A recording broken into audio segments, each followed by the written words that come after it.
साथियों, कल बुद्ध पूर्णिमा और भेरू पूर्णिमा दोनों हैं।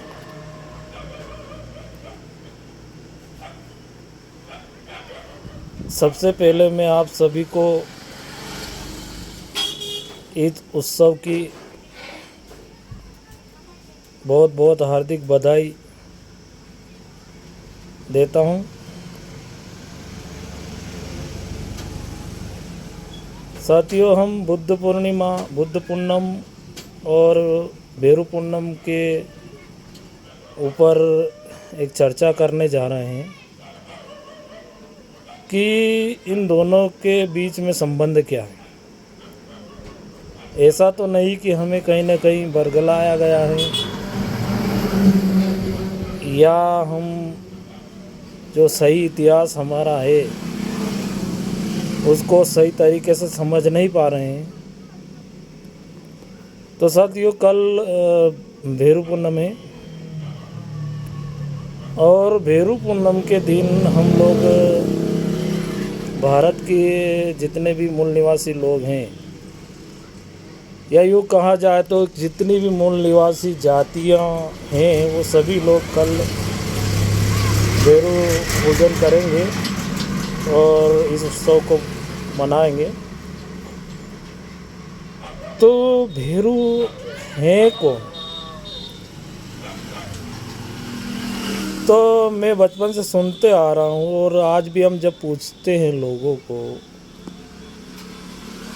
या कई सारे लोग अपने अपने भेरू के बारे में बताते हैं कि हमारा भेरू बाबू जी को यहाँ कुएं में डाल दिया, कुएं के अंदर हैं। हमारे भेरू बाबू जी यहाँ इमली के पेड़ के सांकल पे दम बंधे हुए, या हमारे भेरू बाबू जी यहाँ सांकल से बांध करके कुएं में लटका दिया गया है। या ऐसा भी तर्क आता है कि हमारे भेरू बाबू जी रास्ते में गाड़ी रुक गई और वहीं पे मार काट हुए वहीं पे बैठ गए। तो इसका सीधा संबंध तो हत्या से है ना। यानी सभी लोग, जो भारत की तमाम जातियां हैं, सभी ये वाला वाक्य ही बताते हैं। तो इस वाक्य का संबंध हत्या से है।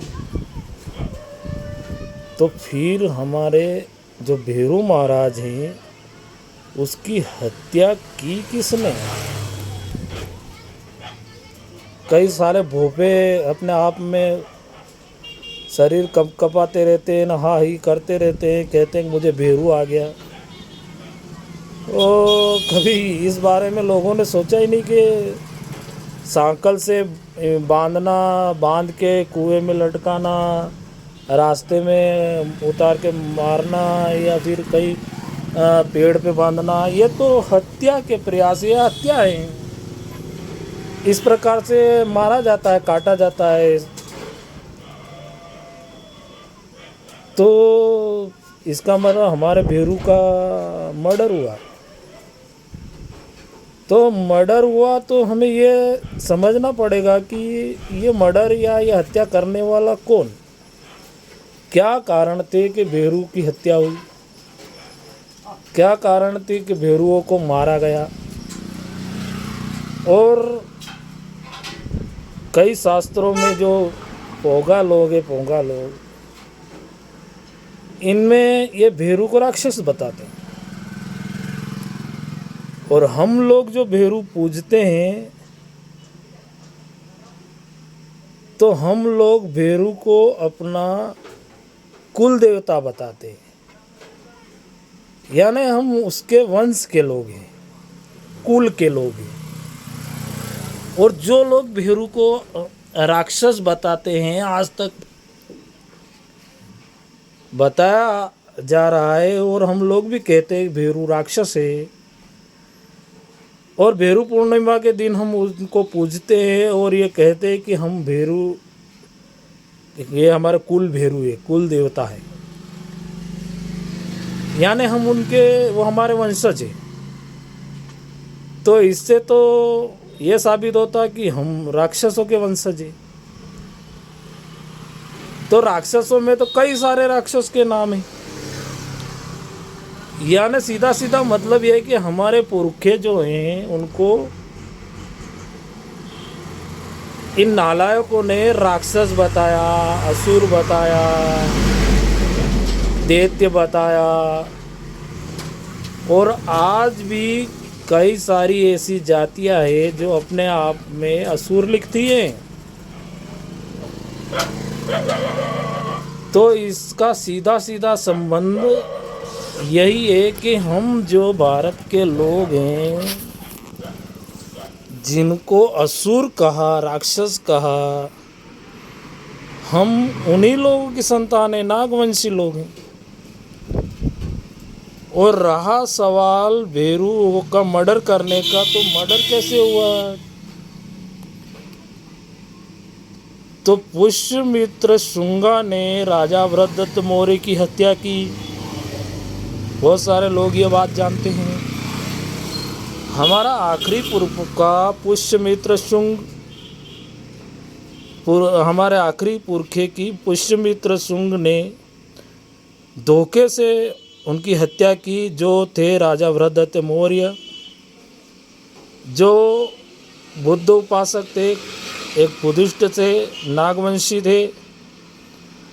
तो राजा वृद्धदत्त मौर्य के बाद बुद्ध परंपरा को, बुद्ध विचारों को, बुद्ध की शिक्षाओं को या बुद्ध के जो भी व्यवस्था को ख़त्म करने के लिए इन्होंने षड्यंत्र करा।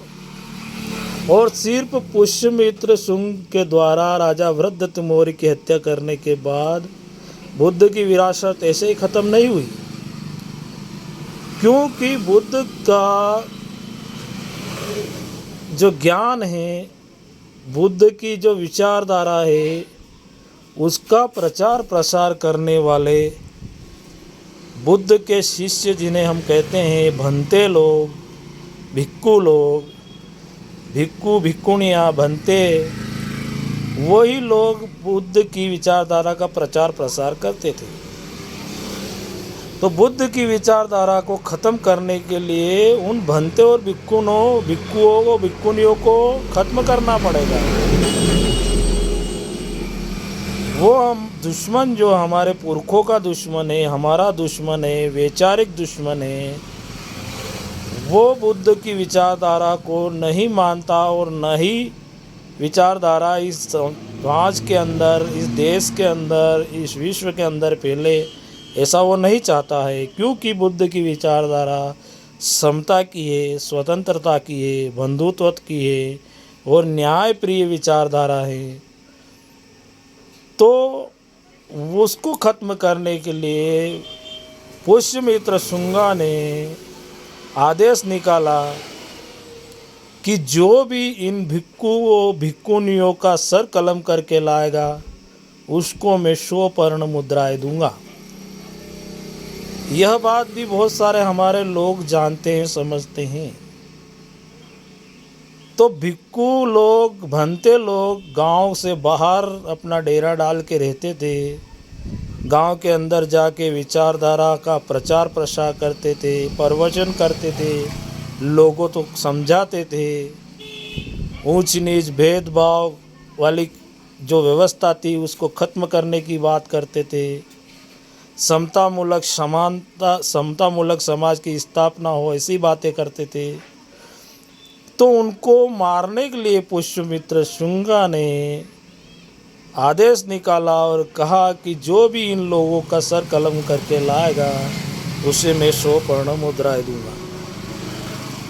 अब पुष्यमित्र शुंग साकेत में था, तो क्या सर कलम करके ले जाने वाला आदमी प्रतिदिन वहाँ पर सर उठा के तो नहीं ले जाएगा। जितने ले जा पाए उतने सर वहाँ ले गए और उस नदी जो उस क्षेत्र के पास नदी थी, उस नदी के अंदर उस सरों को डाला गया। तो उस नदी का नाम सरयू नदी पड़ा और इतिहास में उस नदी का नाम घाघरा नदी है। आज भी उस नदी का नाम घाघरा नदी है। पर जितने क्षेत्र में सरों को डाला गया, कटे हुए सरों को, उस क्षेत्र में उसका नाम सरयू नदी पड़ा। तो बहुत सारे भिक्षुओं का मर्डर सभी दूर हुआ और सर कलम करके ले नहीं जा पाए तो वहीं पे पड़े रहे। और हम लोग जो हैं सब बुद्ध उपासक थे। हम लोग बुद्ध के जो शिष्य थे या बनते थे उनको चारिका करने यानी खाना देने के लिए जाते थे। वो परंपरा आज भी हमारी, हम समूह में मिलकर उनको खाना देते थे, बाटी चूरमा बनाते थे, जाते हैं और वो आज भी चला आ रहा है। और वही बुद्ध पूर्णिमा के दिन हम ऐसा करते हैं। तो ये जो भेरू अनेक गांव में बैठे हैं और भेरू सभी के एक ही भेरू है और भारत की तमाम जातियां जो एक ही वर्ण को छोड़ करके सभी लोगों वर्ण वाले लोग, सभी जातियां वाले लोग कल के दिन यानी बुद्ध पूर्णिमा के दिन ही भेरू पूजा करते हैं।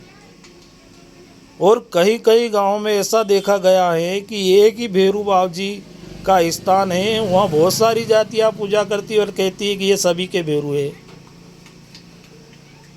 तो ये मेरा जहाँ तक समझ में आ रहा है वो ये भंते लोग हैं और भंते लोगों का मर्डर हुआ। जिसको जिस तरीके से मारना था उस तरीके से मारा गया, कुओं में डाल दिया गया, सांकलों से बांध कर मार दिया गया, रास्ते में चलते हुए कहीं मार दिया गया। ये बात हम सुनते हैं। तो ये भेरू कोई और नहीं है, ये बुद्ध के जो चीवरधारी, जो बुद्ध का चीवर, ऐसी बुद्ध का चीवरधारी पहने हुए भंते लोग हैं और उन्हीं को हम भेरू कहते हैं। उन्हीं को इन लोगों ने पहले भूत बताया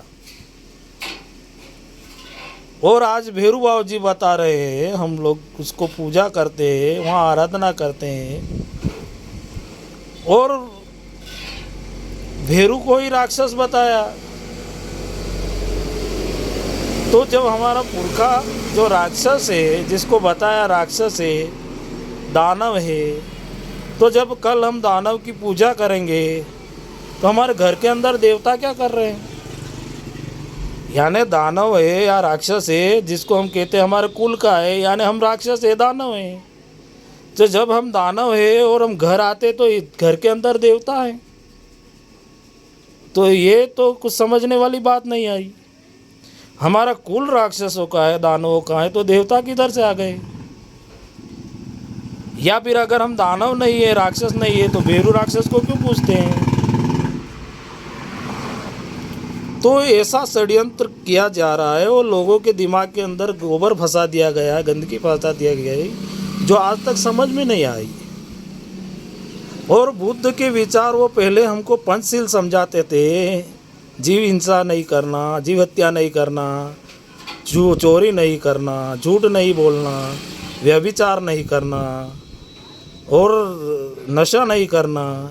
ये पंचशील के सिद्धांत जो पंचशील हमें दिए जाते हैं उसका उल्टा हो रहा है। वहाँ पर वहाँ बकरा काटा जाता है, जीव हिंसा होती है, चोरी चकारी के मामले होते हैं, व्यभिचार वाली बातें होती है, नशा होता है, लोग झूठ बोलते हैं। यानी बुद्ध की विचारधारा को ख़त्म करने का ये प्लान है और ये लोग सक्सेस हो चुके और हम लोग आज तक इस बात को समझ नहीं पा रहे।